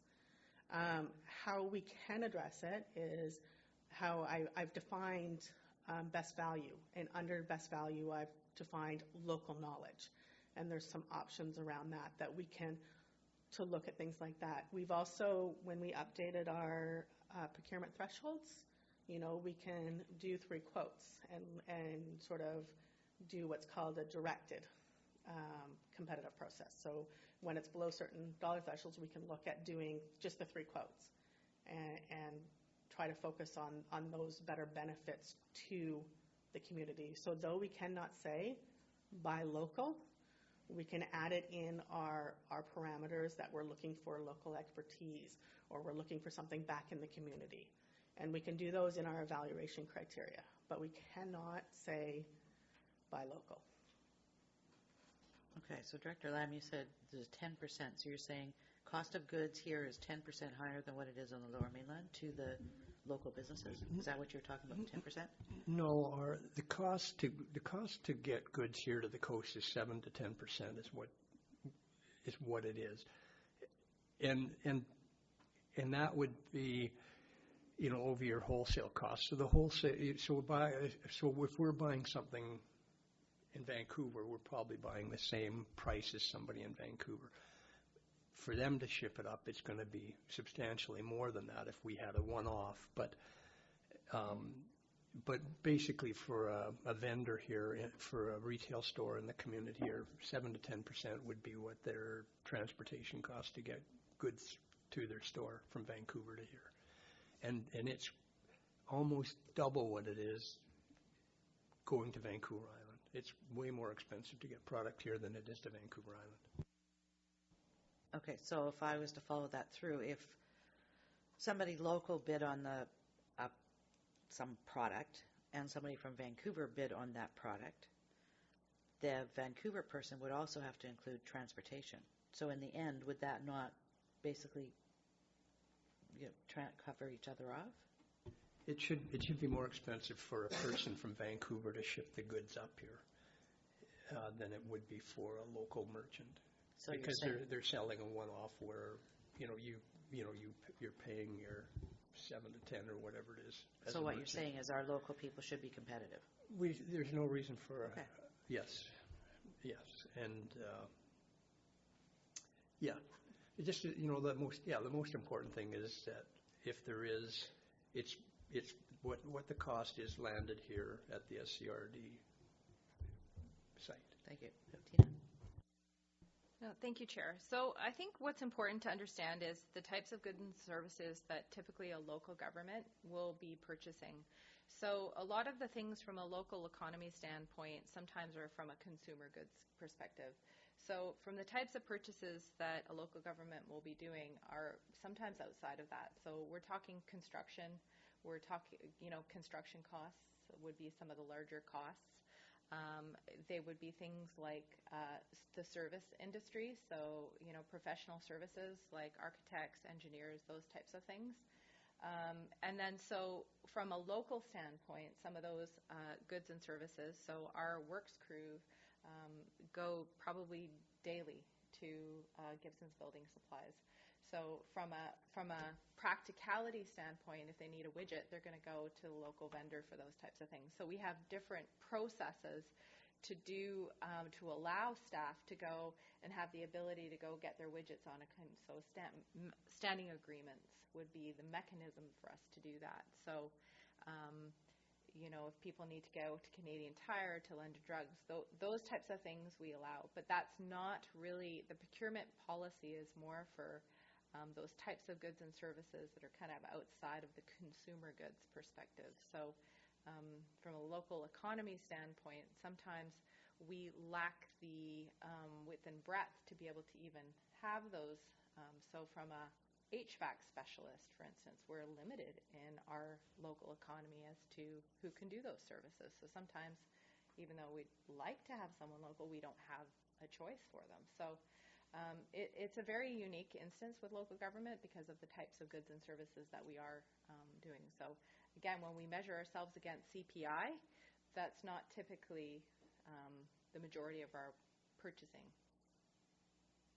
So do we, for example, paper? We have local suppliers of paper, versus the big companies. Do they know that they can bid on these for our paper supply, our ink supply, those kinds of things? Is that something that we do? We reach out to the community and let them know that these are the types of things we're doing and how to actually apply so that they could be considered? Thank you for the question. So one of the things that we do here that was very unique to me, coming from a bigger city, is we actually advertise all our opportunities in the local newspaper, which is targeted. The reason that we do that is literally to target the local community, the local vendors and things like that. So the people that don't necessarily have, registered for BC bid and have those automatic notifications, and a lot of vendors here don't. And then as we do the reach out sessions that we would like to do, that's mentioned in the policy and in the staff report, we'll train them, or we'll teach them, we'll help them be able to get those resources to know that stuff is available. Thank you. Are you also working with other governments then on that? Like Town of Gibson's District of Sechelt, Indian Band, because what they learn would work there as well. Sorry, I missed the first part. Are you asking if I would work with and engage them on those training sessions with the vendors? Please. Yes, we can definitely do that. I would love to collaborate more. I mean, so far, since I've been here, we've done one collaboration with the Sechelt Indian Government District. Sorry.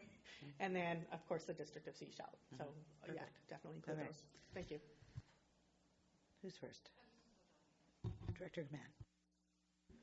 Okay, so if we're evaluating a purchase, say we're buying the official chair's car,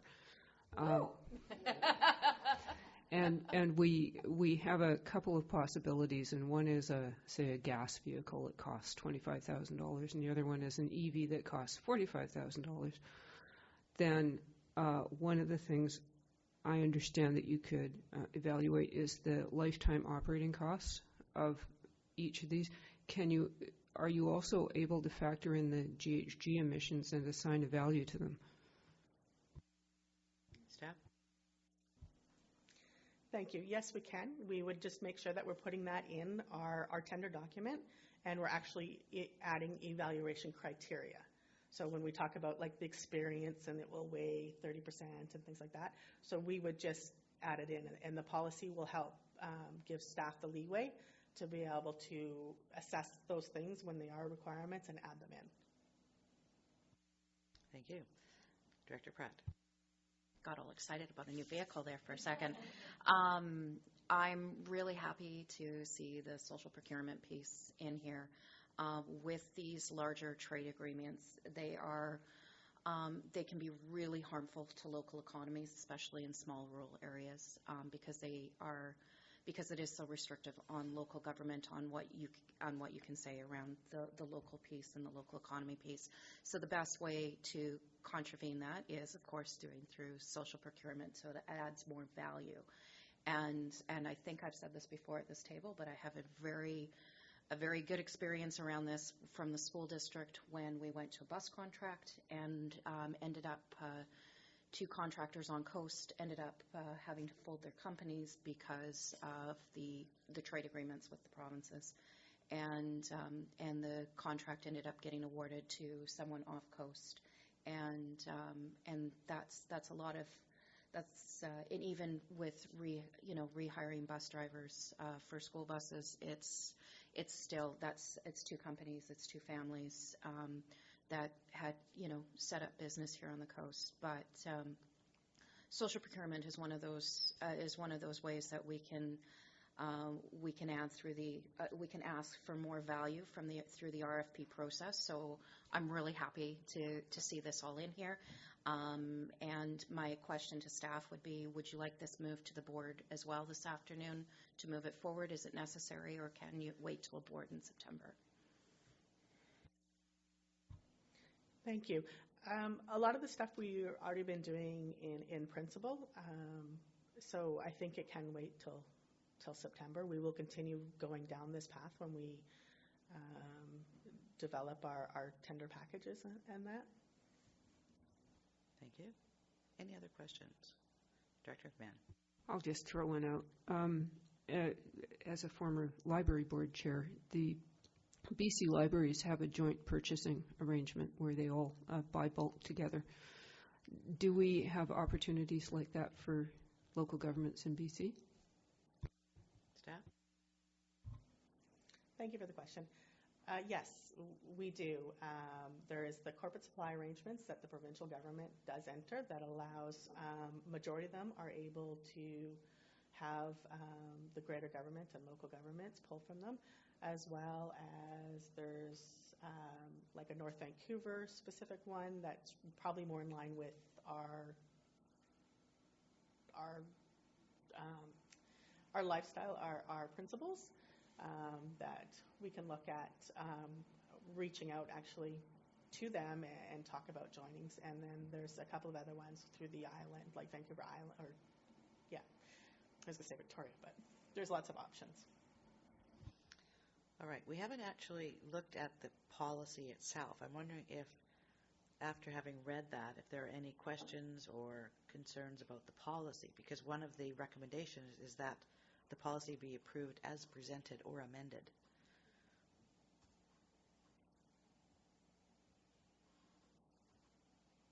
Nothing? Good. Good job. I do have a request as coming from the municipality, is that when this is approved, that copies actually be forwarded out to our member municipalities. Because I think it's a great model, and I know we're looking in Sechelt at social procurement as well. And I think this would be a good model for us to look at, to be able to perhaps adapt or adopt as well. Okay, and Gibson's as well. Right. Hi, thank you. Yeah, definitely. We'll be on our website, but I will happily work with you guys and provide anything that you need. Thank you. So there are some recommendations in front of us on page 40. Anyone like to make those recommendations? Moved and seconded? All those in favor? Thank you. Thank you for the work. Thank you. Next item is Annex N, page 65, Manager for Purchasing and Risk Management Contracts between 20 and 100,000. Any comments on that? On the agenda it says 20, on the report it says 50. Sorry, I was reading from the agenda. 50 and 100. Any questions from directors on that? It's pretty straightforward. Thank you very much. Item 16, Annex O, Corporate and Administrative Services, Semi-Annual Report for January to June 2019. Tina, are you speaking to this one? Yeah, I think I'm just calling in staff from the other departments, but staff are just here if there are any questions. Okay, any questions on this? Director Mann. Well, I do have a question, though I doubt that Tina's the expert on this. I just noticed under dog control on page 68 that by far the most dog complaints are in Area E. So I was just curious about that. I thought it was cats. Different issue.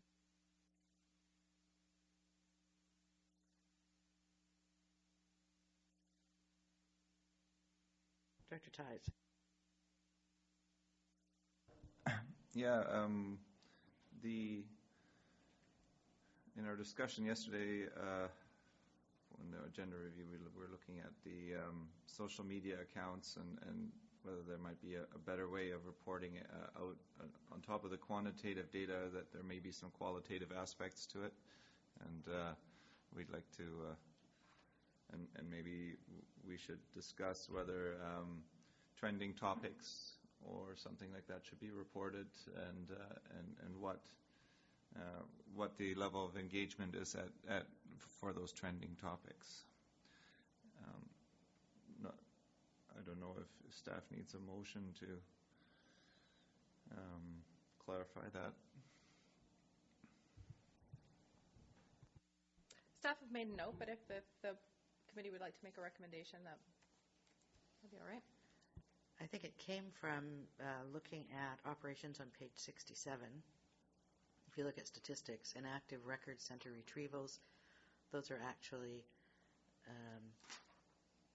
current quarter numbers.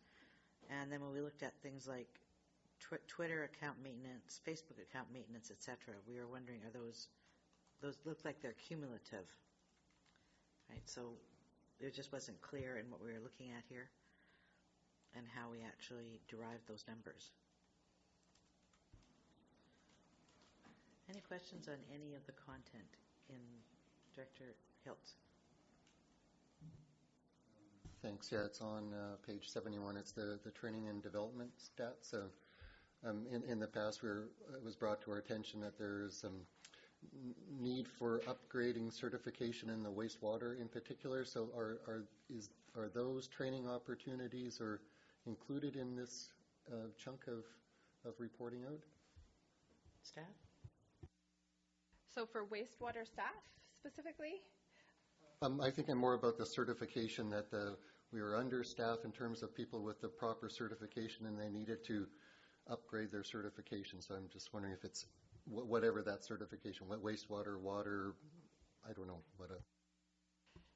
So this particular report only covers the corporate and administrative services divisions. So that would be reflected in the infrastructure update. So in other words, look at the staff in the room and see what they're responsible for, and that's what it covers. Can't ask the other stuff. Director Brand. Okay, I had fun with the tax payment methods. By my 72. By my arithmetic, 15% of people paid via my SCRD, 52% by online banking, and then in-person must mean check in the mail, as well as people coming into the office, and that was 32%. That's still pretty high. Is that mostly by mail? Staff? Well, we don't completely separate those out, but most people do actually physically come to the office. Yes. And what are what's the cheapest way for us to receive money from our point of view? Staff? So the most efficient way, I mean statistically too, would be electronically. And so this year and last year and the year before, staff are doing ongoing campaigns for, MySCRD accounts. So I think that, there's always process improvements that we can do that for ease of use. And I think that, we've just had a meeting about how we can improve that in the future. There's also some online banking challenges because, for instance, the regional district in every financial institution might be listed a little bit differently. So that can pose a challenge for maybe people who are not as financially literate or used to those types of things. So we're looking to improve and maybe see if we can offer e-transfers, for instance, is something that a lot of people ask. So electronically, I think, is the answer. But again, we just find some people prefer to pay in person. I'm just going to do a follow-up question on that. So for taxes, they don't pay taxes here. So is there a way for them to do their their homeowner form online? Okay. Director Hills. Thanks, Chair. Yeah, I had a question about that, like the benefits of one payment versus the other. But there is that aspect of, for some people, that once a year coming into the office is their sole source of contact with the regional district.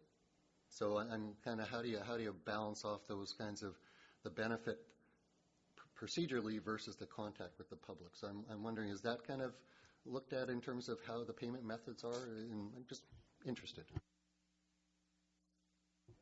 Staff? Yeah, so I think one of the observations that the team made this year was that we did have a lot of people visiting the office this year to not only just pay their bill, but to get more informed regarding the new changes, and so seeking more information. So, they may come to the front desk and pay their bill, and then they would move over to the infrastructure counter and have a conversation with the staff there. So there's a lot of activity this year. So, from the front desk, anecdotally, they felt like there was more activity. But again, we have our planning counter, our building counter, our infrastructure counter. People are paying bills, and so I think in general we're just seeing more activity here. Yeah. Director Hills? Yeah, so a follow-up. So I'm going to call that, is that the customer experience as the person walks into the lobby? And is that something that we work on as a regional district? Is that customer experience when they come in, and the displays, and is it tailored to we were talking about the trending issues, and how that customer experience works? Staff? So do we have a strategy? No, I think it would be ad hoc, so it would be divisional at this point. Has it been contemplated? Yes. So in the context of the space planning, I think that's one of the items that we're contemplating is, okay, how is traffic flowing in the building? And, how can we make that more efficient? But again, from information material, displays, I think those are being contemplated much more than they have in the past. Thank you. Director McMahon. Following up on that, I fondly remember when the toilets were all out in the lobby. That was fun. People enjoyed that.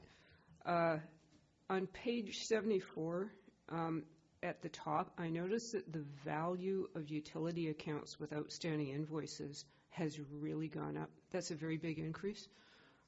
And I was wondering what accounts for the increase, and what percentage of the total utility invoices that we send out are not paid? Staff? Yes, thank you. That's a good question, because this year, so at the time of this particular report, we've seen even some more activity on the reduction of the payments. So we're still trying to understand what may have caused some of those trends. So as it stands right now, I just have a few quick stats. So over 13,000 bills were mailed out to customers for utility billing. The total expected revenue that we were expecting was about $4.9 million. The total outstanding accounts as of Monday morning was about 1,200 accounts. So we're trending at about 10% now. So that is pretty common for this time of year. And so the total value of outstanding accounts, again, is ironically about 10%. So we're still outstanding from an AR, accounts receivable perspective, about $493,000. Even in the last few days, I've seen some payments getting done. So we don't know if it's a correlation with, our bill payment date is June the 15th or thereabouts, and people are paying their taxes on July 1st. And so, are they just paying it all at the same time and kind of taking the penalty? We have various different reasons why, but now we're back on track to the trend. So there was a lot of activity after the due date, like large sums of money were coming in still. So. Any other questions? Director Lee. Building permit complaints, is that people saying this guy doesn't have a building permit, or what would that be? Everything else on the thing was kind of straightforward. And what page number are you looking at? Oh, I'm looking at page 69, and building permit bylaw. It's bylaw compliance by type. And building permits are the biggest thing, but I don't know what people would be complaining about. So that's the graph on the bottom of the page you're looking at on page 69? Pardon? It's a graph on the bottom of the page that you're looking at? Yes. Yeah. Yes, numbers there. Thank you, Chair. So that would be things that might come forward in terms of things you would see for notice on title, for example. So if they're not in compliance with the building regulation, and that would go through bylaw. Okay, I can see that. Good. Thank you. Well, it looks like area D is the highest. Followed by area A, is that right? Yes, area A is pretty big too. It's Yes. second. Not so much with Area E because we're busy chasing those dogs. Director Hiltz. Thanks, Chair. Yeah, page 72, top of it, it's about the VADM software. And I'm guessing the VADM's been around here for probably like 15 or 20 years, so that's a big historical chunk of data. And what's the value of that historical data and kind of the risk to the organization of not having it accessible? And as we understand that as you migrate from one version to another, the functionality decreases. So you might have the database, but the retrievability seems to be an issue. So I'm just interested in kind of the risk to previous documentation. So I'll take the first stab at the answer. I think right now it's just in a static state, so we can just view the information. We're not actively using it, and the reason why we have it historical is that there was a choice made that when we implemented our new financial system that we wouldn't migrate the data because the cost benefit there was just not there. So it's just static so we can view the information and the historical information. So if there's any further Can you just tell me what you're using instead of VADM now? Yes, we're using a new financial system, Aggresso Business World. And as for VADM, just to add on a bit there, we have also bubble wrapped it. We have a virtualized environment, so we're able to sort of freeze it in time with the operating system that it will work with, and so it's being moved to sort of a separate server, and it will continue to operate there. Go ahead. So that essentially becomes a permanent record then, that virtual space as a permanent record? Yes, that's to be decided, but for the time being, it will continue to operate, even though it may not be supported with future upgrades to, say, the Windows operating environment. Since you're at the microphone, how many staff members are there in IT? So I'm looking at the numbers of, inquiries for information, IT help request tickets. I mean, you got 1,558 help request tickets in the first 6 months. That's a lot.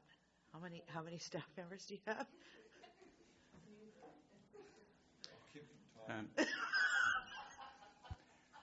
Thank you, Chair. Yes, we have I 5 think Director staff. Beamish had issues too. Sorry.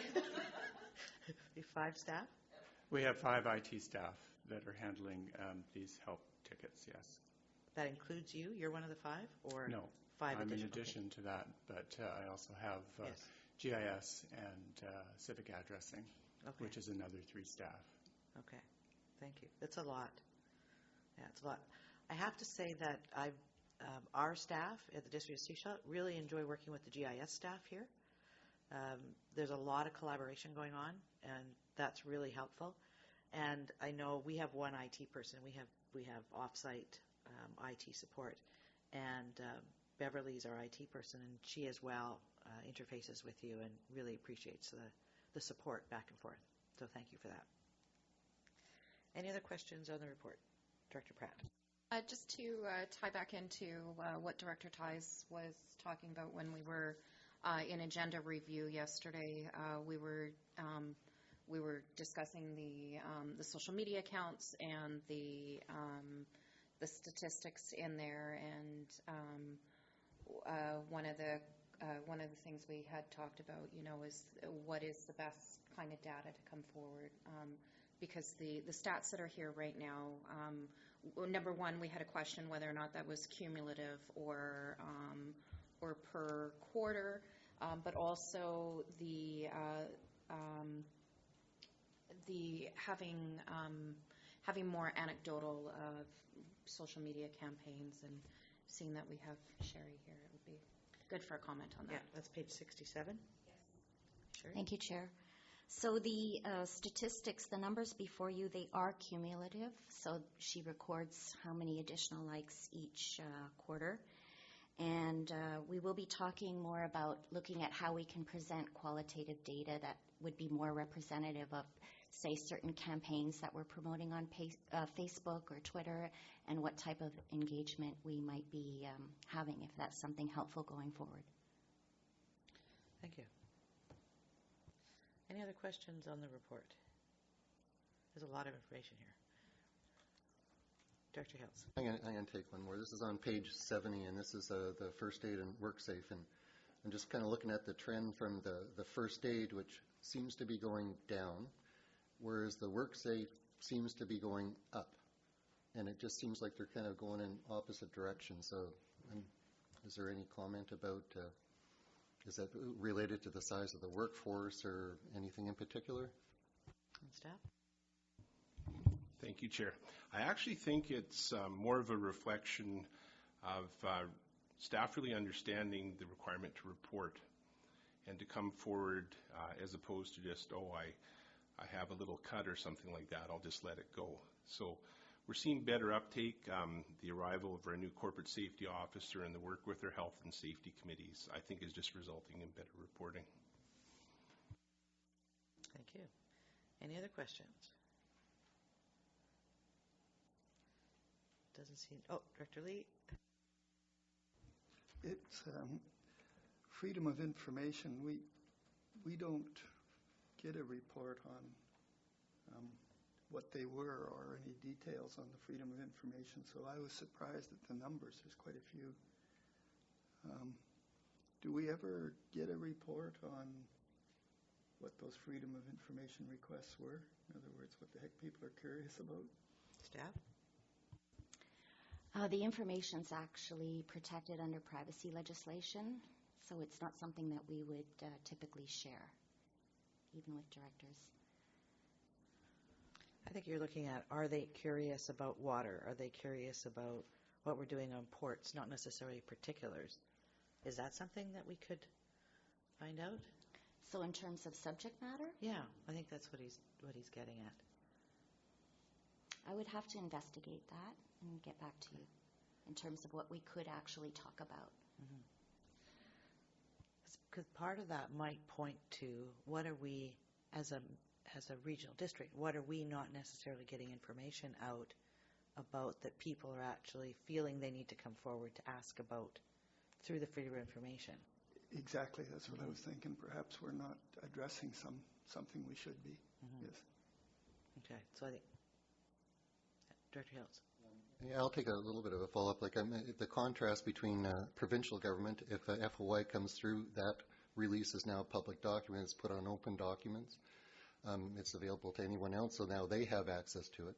but in local government, it's restricted to the applicant, so it's no longer, even though it's now, they go through the process, it becomes an open document, it's not available. So there could be other people who are also curious about those comments and would benefit from the information. So once you go through the process, it's out there.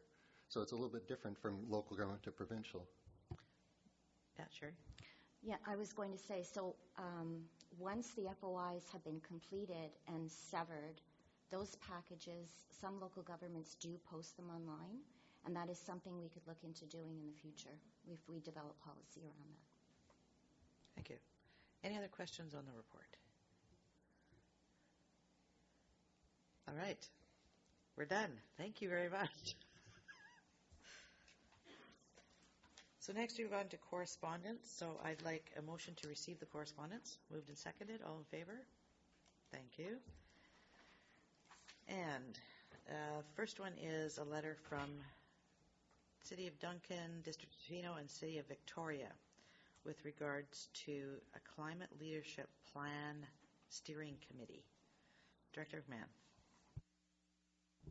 I emailed one of the mayors who sent this and asked them if they could give us a little more detail about what would be required to sit on this committee, like time commitments or whatever. And basically the answer I got back was, we don't know yet. So they don't know yet. I will say that I'm interested in doing this. It's just that it's a little vague at the moment. Okay. I think Director Ties. Yeah, I'd be willing to step up to that one too, but I'm also flexible. So, but yeah, it'd be nice to get a little bit more details. I don't want to fly over to Vancouver Island on a weekly basis.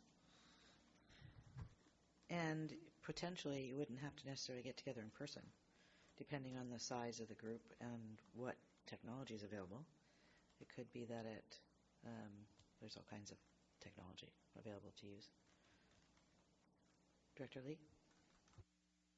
I'm definitely in favor of us putting someone on that committee if someone would like to volunteer, because we have a lot of concerns about the climate change, and I think a bigger group lobbying together is an excellent idea. So I am in favor of us putting someone on it. Thank you. Director McMahon? Yeah, I think there could be some real value here because local government is slow, lumbering beast. And one of the challenges is trying to react in a fast enough manner to respond to the level of the emergency we're dealing with. So if groups can get together and develop policies that can be used by all the governments, then that moves us forward, I would think. All right, so would you like to make a recommendation? We have two directors who've expressed interest.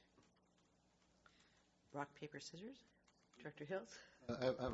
Is this also going to the District of Sechelt, the town of Gibsons? And are they looking for 3 people from the Sunshine Coast? Are they looking for 1 person from the Sunshine Coast? And just the other local governments? So I'm just...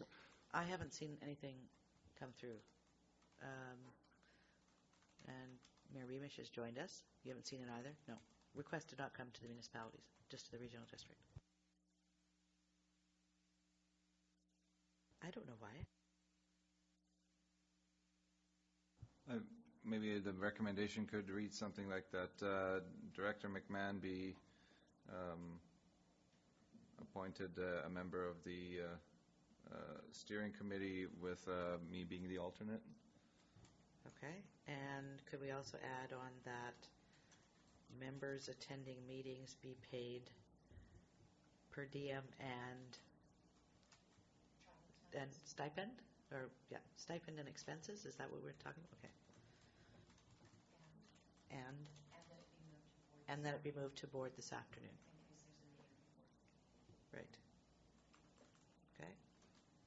So that was moved. Seconded. Okay. Any other discussion?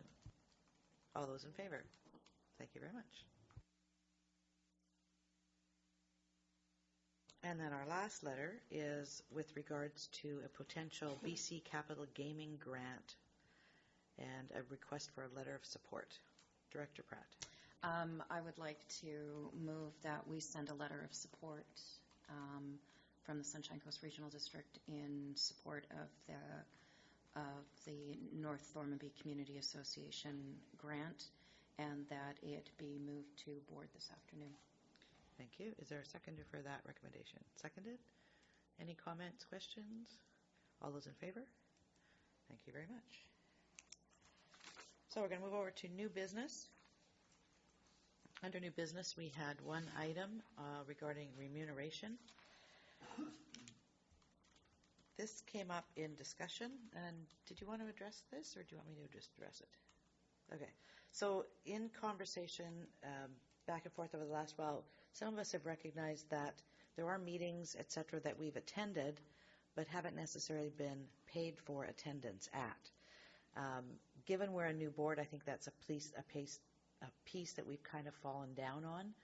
Given the last recommendation we made around appointing people to this board, but then also saying they're going to get paid to go to that and get their expenses reimbursed, we haven't actually done that previously with this board. And so there are meetings, et cetera, that we have attended that we haven't actually been paid to attend for the duties. So we have a recommendation that staff helped us draft, and I believe you have it already. Do you have it? Yes, no? You have, okay. I'll read it out. This is the recommendation that we're looking at moving forward here. That staff be authorized to investigate extraordinary meetings retroactive to January 1st, 2019, as defined in Bylaw 636. That's our direct recommendation, right, that one. And that a report be brought forward to September 2019 Corporate and Administrative Services meeting with the list of the meetings and options for remuneration, and that this motion be brought forward to the board this afternoon. So what will happen with this is staff will go back and look at our calendars and look at which meetings we were not necessarily paid for, see if they actually qualify under our bylaw, because there's two parts to that. One is if they qualify, they'll bring back the list with identified directors who've attended those, if possible, or we may need to provide some of that information to them at that point. And then we would deal with them with a motion at this board so that we get paid for them. The other piece around that is we are talking about remuneration and our bylaw this fall. So when that report comes back, that will also help us inform the conversation and discussion around the bylaw. Yes. I also wanted to mention that UBCM did a survey this spring on elected official remuneration, and they are in the process of coming up with a best practices guide. I could not find any mention of when they expect this to arrive, but it would be helpful to know what their timeline is on that so that maybe we can get in on best practices. So would you like staff to look into that timeline? That doesn't need to be part of this recommendation at this point. Okay. Any questions about this recommendation that's on the floor? Well, I'll move it. We need a seconder. Second it. Any questions, discussion, comments? No? Pretty straightforward? All right. All those in favor? Thank you very much. And then, did you make a note, Tina, of the UBCM piece? Okay. Thank you. All right. Our final in here is that we are going in camera so that the public be excluded from attendance at the meeting in accordance with Section 91G and K of the Community Charter. And I'd like someone to move that, please. Moved and seconded. All in favor? Thank you. And Director Beamish, are you planning on being in here for this part? Did you want Director Kroll here as well? Okay, so we would need a motion that. Do you want Marianne in here? It's up to the board. Sure, okay. Okay, that both directors, both alternate directors and the director be allowed to be in the meeting. All those in favor? Thank you very much. All right, any questions from the media? Connie. First of all, happy birthday. First one is to yourself and to Director Kroll. Are either Gibsons or Seashell already members of the Coastal Community Social Procurement Initiative? Seashell is not. I believe Gibsons is. They were part of they were one of the, steering committee. Previously, we haven't had much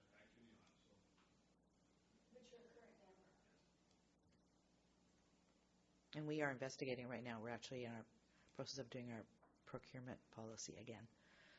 My second question is related to the possible tour of the landfill. Yes? And I wondered if the board would like to consider including media on those tours. I know there sometimes are costs involved with doing the tours. I know my employer is willing to pay for small items that I'm able to participate in. I think it would be a good way to provide public information about what the board is doing to increase their knowledge about the work that they're doing. I think we can refer that to staff. They'd have to look at all of the various pieces, but you've got interest. We'll let you know. Thanks. Yeah. Sophie? Yeah. Perfect. Thank you. Yeah, right. Yeah, right. All right. Thank you. Yeah, thanks.